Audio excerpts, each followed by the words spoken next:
नमस्कार विद्यार्थी मित्रांनो, गोडी शिक्षणाची आपल्या यूट्यूब चॅनलमध्ये मी अर्चना तुमचं खूप खूप स्वागत करते. आज आपण सर्कल्स आणि त्याच्यामधील जे काही त्याचे पार्ट्स असतात, रेडियस असेल किंवा डायमीटर असेल, सर्कम्फरन्स या सगळ्या कन्सेप्ट तुम्हाला क्लिअर होणार आहेत. रेडियस दिला असेल तर त्याचा डायमीटर आणि सर्कम्फरन्स कशा पद्धतीने काढायचा किंवा त्याच्या काही ज्या सोप्या ट्रिक्स आहेत, एक्झाम्पल काय त्याच्यावरची जी एक्झाम्पल सोडवत असताना ज्या सोप्या ट्रिक्स आहेत त्याही तुम्हाला इथं सांगितल्या जाणार आहेत. व्हिडिओ अगदी सुरुवातीपासून शेवटपर्यंत पहा. चला तर मग व्हिडिओला सुरुवात करूया. हा टॉपिक्स पाहत असताना त्याच्यावरच्या ज्या काही बेसिक कन्सेप्ट असतात बघा, त्याच्यामध्ये रेडियस त्याला आपण मराठीमध्ये काय म्हणतो, त्रिज्या. त्याच्यानंतर डायमीटर म्हणजे वर्तुळाचा व्यास, कॉर्ड म्हणजे वर्तुळाची जीवा, सर्कम्फरन्स म्हणजे वर्तुळाचा हा जो काही असतो कडा असतात, वर्तुळाच्या कडेला किंवा वर्तुळाची जी आउटलाईन असते, त्या बॉर्डर असते वर्तुळाची, त्याला आपण काय म्हणतो, सर्कम्फरन्स ऑफ द सर्कल्स म्हणजे वर्तुळाचा परिघ. सर्कल अँड इट्स पार्ट्स म्हणजे वर्तुळ आणि त्याच्यातील जे काही त्याचे पार्ट्स असतात ते बघा. पहिला असतो तो म्हणजे सेंटर ऑफ द सर्कल म्हणजे वर्तुळाचा केंद्रबिंदू, त्याला आपण म्हणतो centre of the circle. Radius is the distance from centre to circle म्हणजे सेंटरपासून सर्कलपर्यंत जे डिस्टन्स आहे म्हणतो रेडियस ऑफ द सर्कल म्हणजेच काय असते, त्रिज्या. त्याला आपण मराठीमध्ये काय म्हणतो, त्रिज्या. त्यानंतर डायमीटर म्हणजे द डायमीटर म्हणजेच वर्तुळाचा व्यास, हा त्रिज्येचा काय असतो, दुप्पट असतो. Diameter is distance from one side of circle to the other going to the centre म्हणजे त्याचा व्यास म्हणजे वर्तुळावरील जे दोन बिंदू आहेत, पण वर्तुळाच्या केंद्रबिंदूतून जी रेषा वर्तुळावरील दोन बिंदूंना जोडते अशा रेषेला वर्तुळाच्या केंद्रबिंदूवरील दोन बिंदू की जे रेषा सेंटरमधून जाते त्याला आपण डायमीटर म्हणतो. त्रिज्येच्या दुप्पट असतो तो म्हणजे डायमीटर असतो. त्रिज्येच्या काय असतो, दुप्पट असतो. वर्तुळाची जी आउटलाईन असते, हा बॉर्डर असते संपूर्ण, त्याला आपण काय म्हणतो, circumference of the circle. Circumference of the circle म्हणजेच वर्तुळाचा काय असतो, तो परिघ असतो, त्याला आपण मराठीमध्ये परिघ म्हणतो. म्हणजेच काय, सर्कम्फरन्स ऑफ द सर्कल. आणि हा जो वर्तुळाचा संपूर्ण एरिया असतो, आतला सरफेस, हा वर्तुळाचा संपूर्ण सरफेस असतो आतला जो, त्याला आपण एरिया ऑफ द सर्कल असं म्हणतो. आपल्याला माहिती आहे, समजा रेडियस 7 सेंटीमीटर असेल, त्रिज्या आपण काय म्हणतो त्याला, त्रिज्या जर 7 सेंटीमीटर असेल, त्रिज्या जर 7 सेंटीमीटर असेल तर डायमीटर किती असणार आहे, त्याचा डायमीटर काय असतो, त्रिज्येच्या दुप्पट असतो, 2 × r. डायमीटर काय असणार आहे, त्रिज्येच्या दुप्पट असणार आहे. बघा, रेडियस जर 7 सेंटीमीटर असेल तर त्याच्या दुप्पट काय असणार आहे, व्यास असणार आहे. डायमीटर म्हणजे काय, व्यास. मग बघा, व्यास बरोबर त्रिज्येच्या दुप्पट म्हणजे 2 आपल्याला समजेल तर किती येणार आहे, 7 × 2 14 सेंटीमीटर. हा तुमचा काय असणार आहे, डायमीटर असणार आहे. जर रेडियस 7 सेंटीमीटर असेल तर त्याचा सर्कम्फरन्स किती असणार आहे, सर्कम्फरन्स म्हणजेच परिघ. आपल्याला सूत्र माहिती आहे परिघाचं, 2πr. Circumference is equal to 2πr. आपल्याला रेडियस सेंटीमीटर, त्याच्यावरून आपण सर्कम्फरन्स काढू शकतो. सर्कम्फरन्सचं फॉर्म्युला आपल्याला माहिती आहे, 2πr. आपल्याला पायची किंमत इथे मी लिहिते, पाय इज इक्वल टू 22/7. मग 2 × 22/7 × r किती आहे, 7. या 7 गेले, 2 × 22 किती झाले, 44. सर्कम्फरन्स किती आला, 44 सेंटीमीटर. बघा, 44 सेंटीमीटर हा काय झाला, तुमचा सर्कम्फरन्स झाला.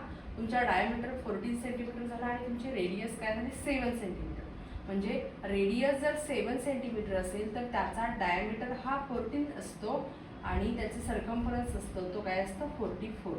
सर्कम्फरन्स काय असतो, 40. त्याच्यावरून आपण एरिया, आपल्या एरियाचा पण फॉर्म्युला माहित आहे, πr².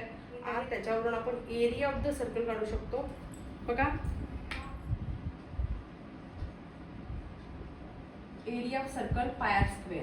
आपल्याला पायची व्हॅल्यू माहित आहे 22/7. पायची काय व्हॅल्यू आहे, 22/7 × r किती आहे, 7 × 7 r² म्हणजेच काय, 7 × 7. या 7 समजा 7 कॅन्सल झालं, × 7 14 4 1 कॅरी, 7 × 2 14 14 + 1 15 154 सेंटीमीटर. हा तुमचा काय असणार आहे, एरिया ऑफ सर्कल. काय असणार आहे, एरिया ऑफ सर्कल आहे. मग एरिया ऑफ सर्कल किती असणार आहे, 154 सेंटीमीटर. म्हणजेच बघा, रेडियस जर 7 सेंटीमीटर असेल तर त्याचा डायमीटर 14 सेंटीमीटर असतो, सर्कम्फरन्स 44 सेंटीमीटर असतो आणि 144 सेंटीमीटर असतो.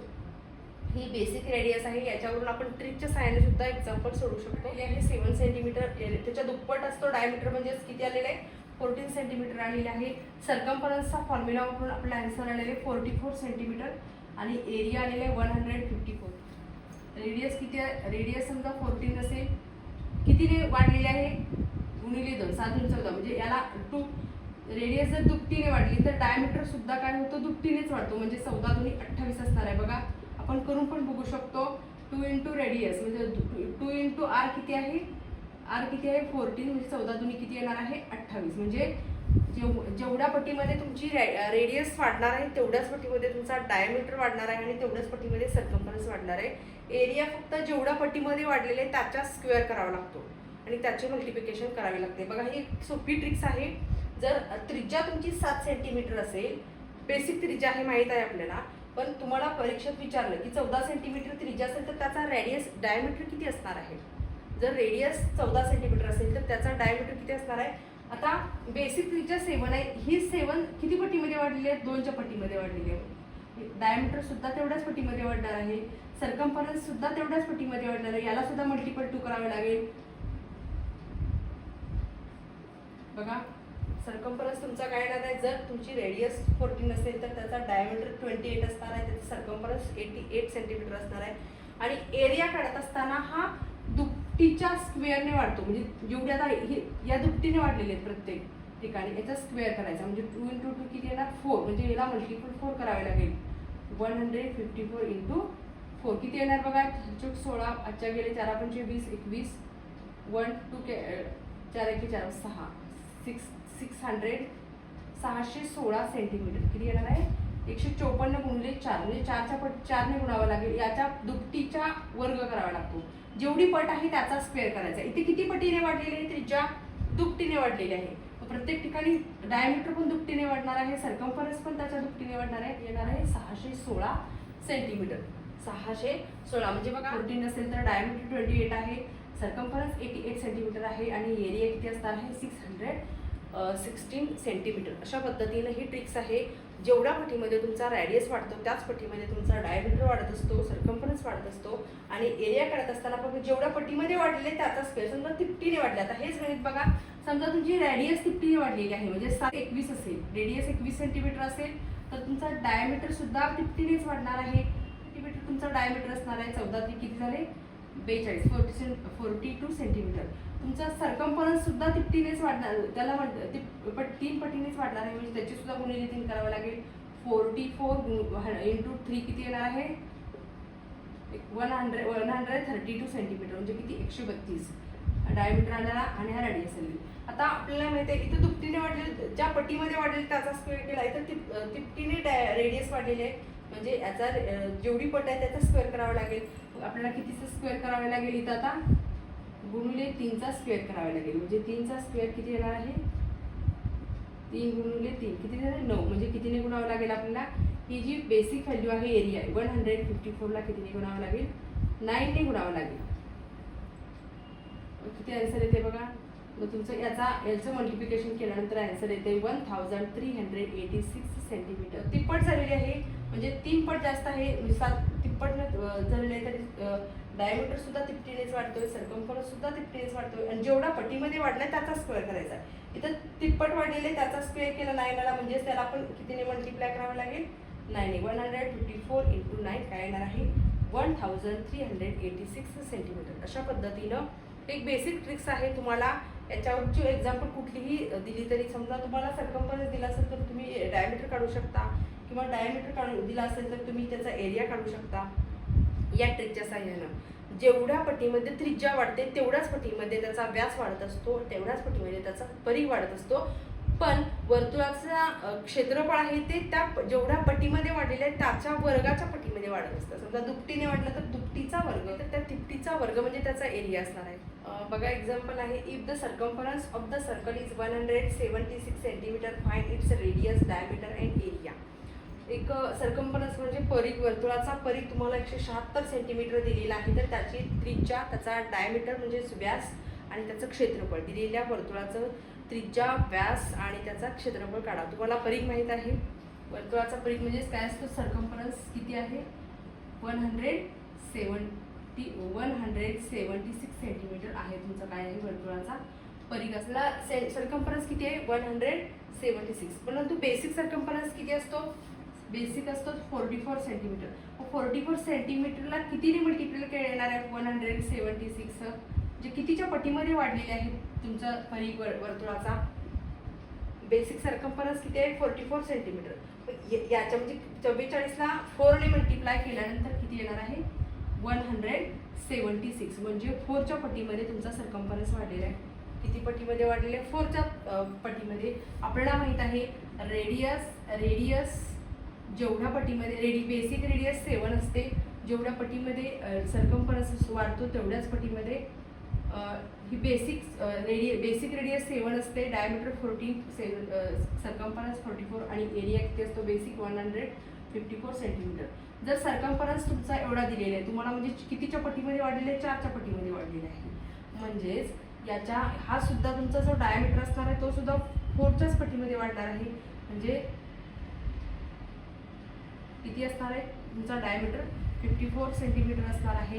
किंवा रेडियस सुद्धा 4च्या पटीमध्येच वाढणार आहे. म्हणजे तुमची रेडियसचा चौक किती झाली 28, म्हणजे 28 सेंटीमीटर तुमची रेडियस असणार आहे. 56 सेंटीमीटर तुमचा डायमीटर असणार आहे. आपल्याला सर्कम्फरन्स दिलेलाच आहे 176 हा तुमचा सर्कम्फरन्स असणार आहे. जेवढ्या पट्टीमध्ये तुमची रेडियस वाढलेली आहे तेवढ्या पट्टीचा स्क्वेअर म्हणजेच तुमचा एरिया असतो. बघा आता याच्या किती पटीने वाढलेली आहे सर्कम्फरन्स 4चा स्क्वेअर म्हणजे कितीच्या म्हणजे 16, 464 सेंटीमीटर तुमचं उत्तर येते. 64 सेंटीमीटर हे तुमचा काय असणार आहे एरिया. म्हणजेच एकच एक्झाम्पलवरून आपण सगळं काढू शकतो अगदी ट्रिकच्या साह्यानं. सर्कम्फरन्स माहीत आहे, सर्कम्फरन्स जर 4च्या पटीमध्ये वाढला असेल तर त्याचा डायमीटर सुद्धा तेवढाच वाढणार आहे. आणि एरिया फक्त जेवढ्या पटीमध्ये रेडियस आणि डायमीटर सर्कम्फरन्स वाढलेला आहे त्याचा स्क्वेअरनं त्याला मल्टिपल करावं लागेल. हा तुमचा काय असणार आहे एरिया ऑफ द बघा इथं एक्झाम्पल गार्डन इज 35 मीटर. एका वर्तुळाकृती बागेची त्रिज्या किती सेंटीमीटर आहे 35 सेंटीमीटर आहे.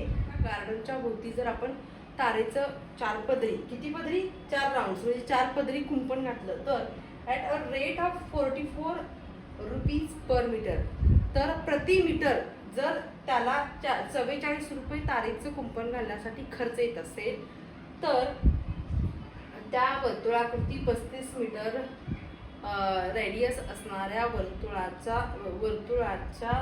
4 पदरी कुंपण घालण्यासाठी प्रति मीटर दरा 44 रुपये दराने किती रुपये खर्च येईल असा प्रश्नाचा 35 मीटर आहे रेडियस असणारा जे वर्तुळाकृती गार्डन आहे त्याला 4 राऊंड्स म्हणजे 4 पदरी कुंपण घालायचं आहे तारेचं.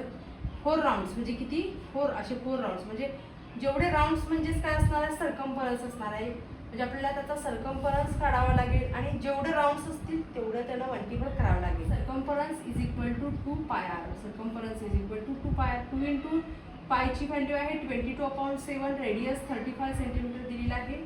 7 इंटू 1 7 1 जार 7 7 5 जार 35. नंतर 22 into 2 44 into 5 is equal to 220 centimetre हा तुमचा काय असणार आहे सर्कम्फरन्स आहे. यालाच आपण म्हणतो काय परी. काय म्हणतो आपण याला परी. आता तारेचं जे कुंपण आहे जे 4 राऊंड्स त्याला आपल्याला काय करायचं आहे तारेचं कुंपण घालायचं. म्हणजे याला किती राऊंड्स आहेत परिघाचे किती राऊंड्स होणार आहेत 4 राऊंड्स होणार आहेत. म्हणजेच किती येणार आहे 22 इंटू 4 करावं लागेल. 4 इंटू 0 0 4 इंटू 2 8 4 इंटू 2 8 म्हणजे 880 सेंटीमीटर एवढं टोटल तुमचं काय असणार आहे संपूर्ण त्या सर्क्युलर गार्डनला तुम्हाला लागणारी काय असणार आहे 888 सेंटीमीटर लागणार आहे. तर त्याच्या प्रति मीटर 44 रुपीज खर्च आहे. म्हणजे 88 इंटू 44 करावे लागेल. याचे जे मल्टिप्लिकेशन असणार आहे ते